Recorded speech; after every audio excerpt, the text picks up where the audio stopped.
Hello, hello, hello, everyone, and welcome to another episode of A Spiritual Remedy. I am your host, Sunshine Day, and what a joy it is to greet you. Today is June the 19th. I want to know where you're tuning in from, and so let me know. What's up, Jason? We're going to have coffee this week. So I'll be calling you. Let's do coffee.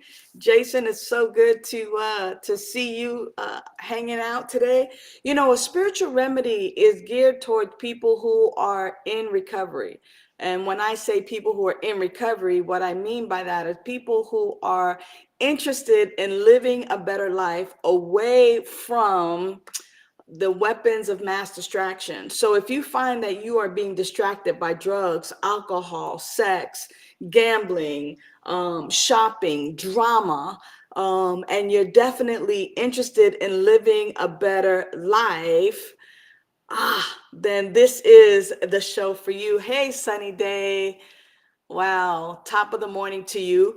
And, one of the things that I wanted to talk about today in particular, because it's also June the 19th or Juneteenth, and it is a day that here in the USA, people of African heritage, of African descent, celebrate the Emancipation Proclamation. And actually, that's a whole nother date.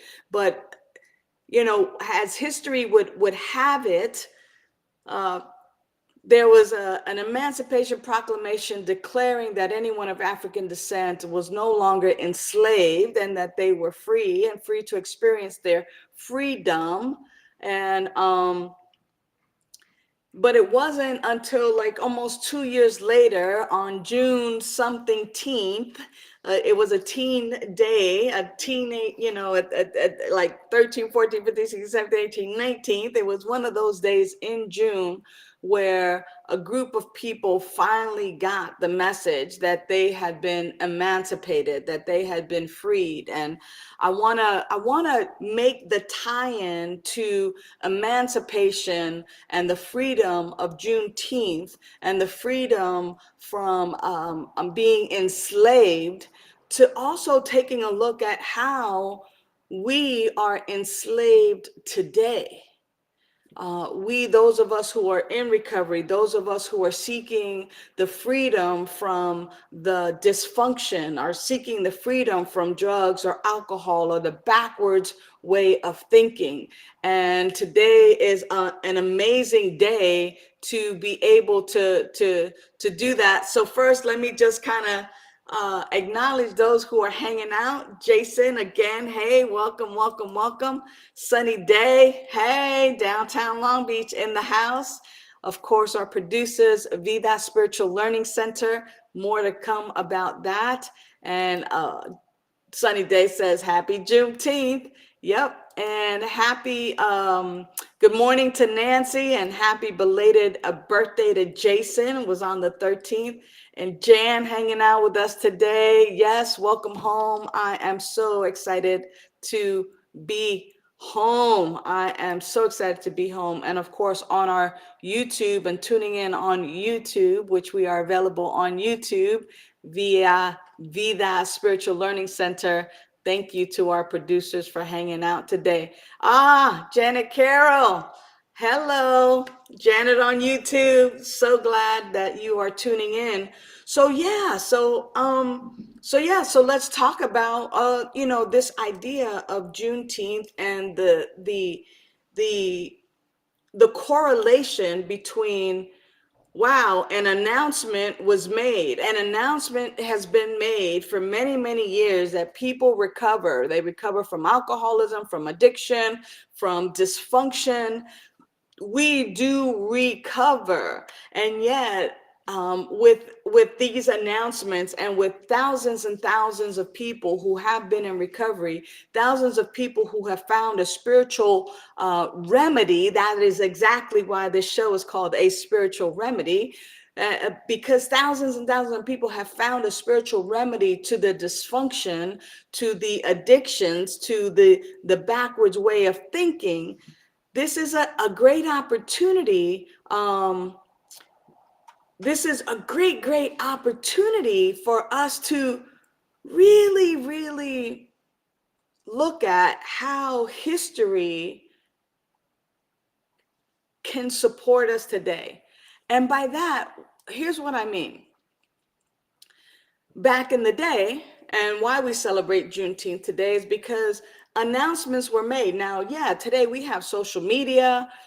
Today we have news. Today we have all kinds of outlets that let us know what's happening and what new laws are in effect, what new programs, what things are happening in our lives.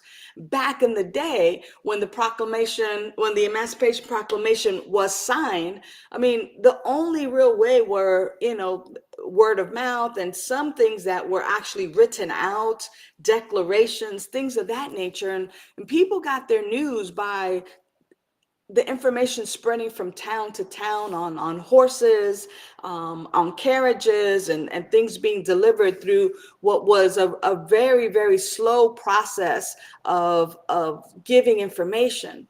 Now, it took almost 2 years and some time for finally the word to get to Texas, to the Africans that had been enslaved and who were still enslaved and still working so vigorously and so hard on the plantations and in the fields, to finally get the word that they were free, that they were no longer enslaved to the people who had them doing the free labor.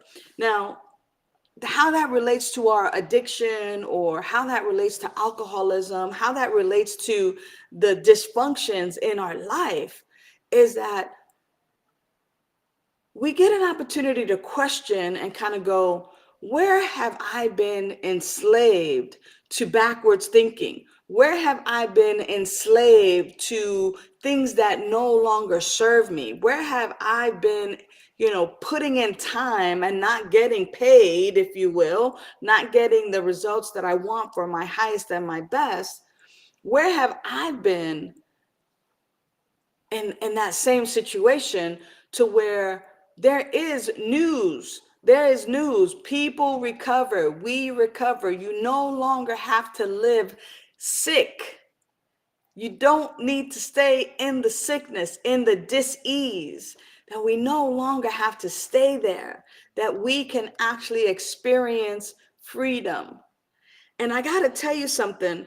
I can only imagine and try to think of what it might be like to, have to be housed, even though it might just be a little shack, to be fed, even though it might be, scraps, but to be taken care of, housed, and seen as property, if you will, but taken care of as property to a certain extent.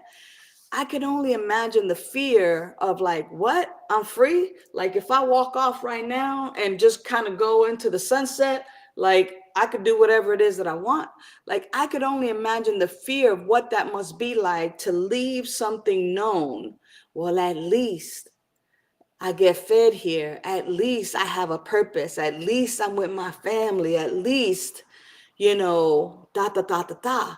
And I think it's the same feeling tone, right? Tell me what you think. Tell me what you think about what it might have been like for you, or what it was like for you to leave the familiarity of addiction, of the ism, of like, well, at least these are my friends, and I know that if I don't have a drink, they'll give me one, or these are my people.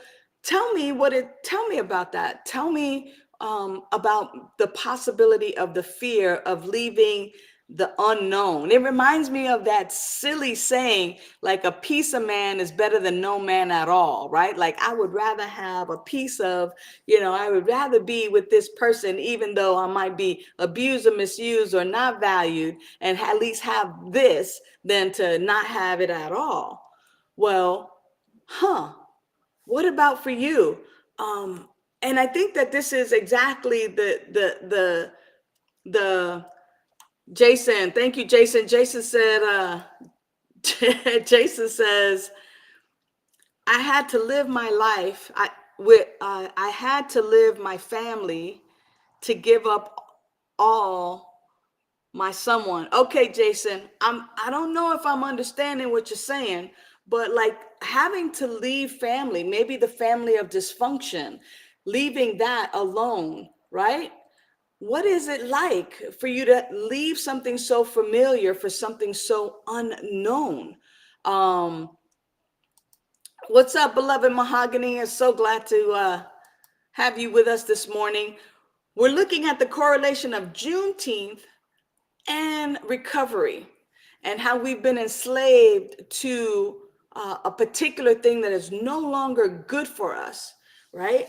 So for me, I think about um, the friends and the camaraderie. We had this thing in common, and having to like step away from people who we looked out for each other, and having to leave that for the unknown was definitely scary. And I can only imagine that if you were African and were enslaved here in the US and have been used to being fed and sheltered and working, and even though it was hard and maybe having sores all over your body and things of that nature, that it might be scary. So Jason typed out a little bit something. It's a little bit long for our captions, but here's what he says. He says that he says I had to give up all my family for someone that doesn't really care about, but it will eat in either way. When I gave up something for someone that really don't care, I had to deal with the best for that person, and had to show that it was the fact that I have the strength to carry on. I'm liking what you're saying here. We must begin to believe in ourselves that even though we leave something known and familiar for something unknown, believing in self that you have the strength to carry on. Jan, thank you, Jan. Jan says the obsession to drink and use was immediately lifted in 30 days after getting sober. I used and drank for years. Today I see it was a miracle. No more dependence. Wow. Congratulations, Jan. Like a lot of people share about that obsession to drink being lifted. And 30 days can be a real struggle. And 30 days can be a very, very long time. But absolutely, when we believe in ourselves and have the strength to carry on, and when we have um, that spiritual awakening, that there's something that happens within us, that there is a spiritual remedy, that we haven't been brought this far to be let down now. Like, I think that that's why it is so important. Um, and you know, for Jason, like Jason's family was so abusive, and he had to gain the courage to leave. And then on the back end, to forgive his parents. Like when I think about the courage that it takes, like what kind of courage does it take to be told all of a sudden, hey, you're free to go now, you're emancipated, that the message finally gets to you years and years after it's already been the law of the land.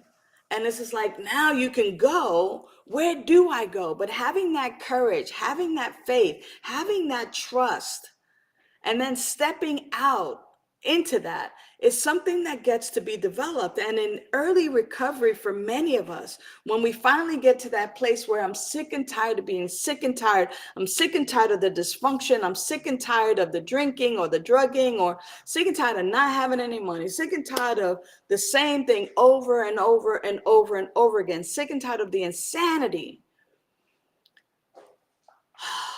to have that faith, to have that courage, to have that strength to carry on. Some of that has to be developed. And it is in getting connected with a coach, with a sponsor, with a guide, with people who have what you want, or what you think you may want, to be able to be taught to have that connection with your inner self, with your higher power, to be able to be guided and have someone that truly cares about it, um, cares about us, and to be guided in spiritual beliefs and spiritual practices that continue to keep our courage on the up and up. There is a spiritual remedy. Thank you. Um, Michelle says here, she says, I had to let go of everything that no longer served me when I came out as gay. Oh my gosh, that's right. It's also Pride Month. I was in a strict religion and had to do what was best. My life completely changed at this point. I appreciate you for sharing that, Michelle, for sharing that it is indeed that inner faith. Now, and here's the thing is that with me as your spiritual coach, with me as a sober coach, with me and many people like me, we point you not to that I'm your coach and I'm your guide and I'm going to tell you what to do. But in fact, what happens when you get in communities and spiritual learning communities like this is that we or I point you back to you. That within you is this indwelling power and presence. That when you tap into that indwelling power and presence and begin to utilize its guidance, that it is your higher self, your higher power, that it is through some coaching and through reminding you of the truth, of the truth, of the truth, that you get to that place where you're able then to trust that still small voice within you, that higher power, that higher self that guides you and catapults you into really experiencing the freedom that you crave.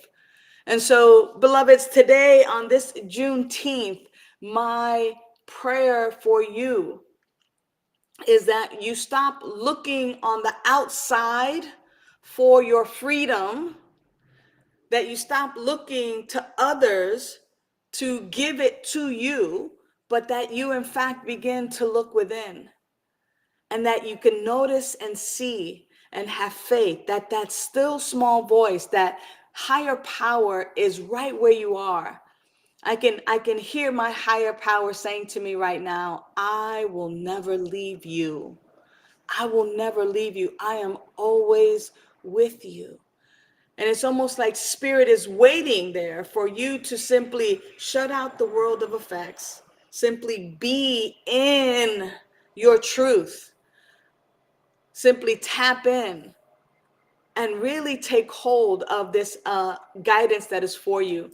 Our time is up for today, but I want to end with just a couple of other quotes. Sunny Day says, freedom can be the scariest, most freeing experience. Freedom from the obsession to drink alcohol was freely available to me. Thank God. Absolutely. Absolutely. It can be scary, but when we tap in to that infinite indwelling power and presence, there is where we can exercise the courage, the freedom, and have the wherewithal to experience our best life. And isn't that what it's all about? Us enjoying the life of God as ourselves. So for this and so much more, I give thanks. Thank you for the welcome back home. I will see you again here next Monday. In the meantime, I am charging up my cell phone for our gratitude. Please text me your gratitude. We are resuming gratitudes once again. Thanks so much for tuning in. Know that you are loved. Mwah. Until next time, bye for now.